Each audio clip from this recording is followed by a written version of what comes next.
ഏതാനും നാളുകളായി കോൺഫിഡന്റ് ഗ്രൂപ്പിന്റെ പ്രധാന ബിസിനസ് കേന്ദ്രങ്ങളിലെല്ലാം ആദായ നികുതി ഉദ്യോഗസ്ഥരുടെ വ്യാപക റെയ്ഡുകൾ നടക്കുന്നുണ്ട്.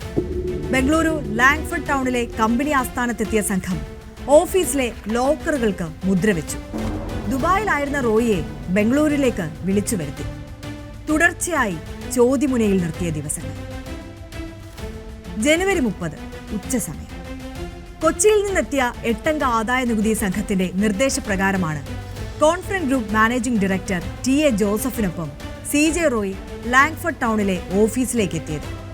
മൊഴിയെടുപ്പ് ഏതാണ്ട് 3 മണി വരെ നീണ്ടു. ഒടുവിൽ ആത്മബലത്തിന്റെ ആൾരൂപമായ CJ റോയ് ഒരു ദീർഘനിശ്വാസമിട്ട് അവിടെ നിന്നും എഴുന്നേറ്റു. ഞാൻ ക്യാബിനിലിരിക്കാം, എനിക്ക് അല്പം സ്വകാര്യത വേണം, അമ്മയോട് സംസാരിക്കണം, റോയ് MD TA ജോസഫിനോട് പറഞ്ഞു. അതേന്ന് തലയാട്ടി ജോസഫ് പുറത്തേക്കിറങ്ങി. അകത്തേക്ക് ആരെയും കടത്തിവിടേണ്ടെന്ന് സെക്യൂരിറ്റി ജീവനക്കാരനോട് പറഞ്ഞ് റോയ് ഓഫീസിലെ തൻ്റെ ക്യാബിനിലേക്ക് കയറി. ആ കതക് കുറ്റിയിട്ടു. ദക്ഷിണേന്ത്യൻ റിയൽ എസ്റ്റേറ്റ് വ്യവസായത്തെ ആകെ അടക്കിവാണ കോൺഫിഡന്റ് ഗ്രൂപ്പ് ഫൗണ്ടർ ചെയർമാന്റെ കസേരയിൽ റോയ് ഒന്ന് ചാഞ്ഞിരുന്നു. ദീർഘമായി ഒരിക്കൽ കൂടി നെടുവേർപ്പിട്ടുകൊണ്ട് അയാൾ കയ്യിലുണ്ടായിരുന്ന ഓസ്ട്രിയ നിർമ്മിത പിസ്റ്റളിന് സൈലൻസർ ഘടിപ്പിച്ച് ഇടത് നെഞ്ചിൽ ഉറപ്പിച്ചു നിർത്തി. ആ കാഞ്ചി വലിച്ചു.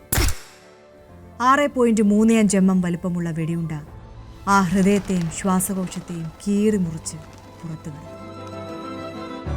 തിരിച്ചെത്തിയ TA ജോസഫ് ക്യാബിന്റെ പുറത്തുനിന്ന് മുട്ടി നോക്കിയിട്ടും പ്രതികരണമൊന്നുമില്ല. പന്തികേട് തോന്നി ചവിട്ടി തുറന്ന് അകത്ത് കയറുമ്പോൾ കോൺഫിഡന്റ് ഗ്രൂപ്പ് ചെയർമാന്റെ കസേരയിൽ ചാരിയിരിക്കുന്ന ചിരിയങ്കണ്ടത്ത് ജോസഫ് റോയ്. നെഞ്ചിൽ നിന്നും ഒഴുകുന്ന രക്തം ക്യാബിനിലാകെ പടരുന്നു. നക്ഷത്രങ്ങളുടെ നിഴലിൽ മരണത്തിന്റെ മാലാഖ തളർന്നിരുന്നു.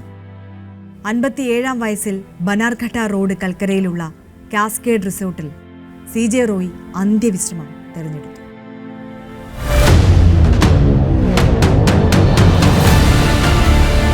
മലയാളികൾക്ക് അഭിമാനമായി മാറിയ CJ റോയ് എന്ന ബിസിനസ് മാഗ്നറ്റിന് സംഭവിച്ചതെന്താ?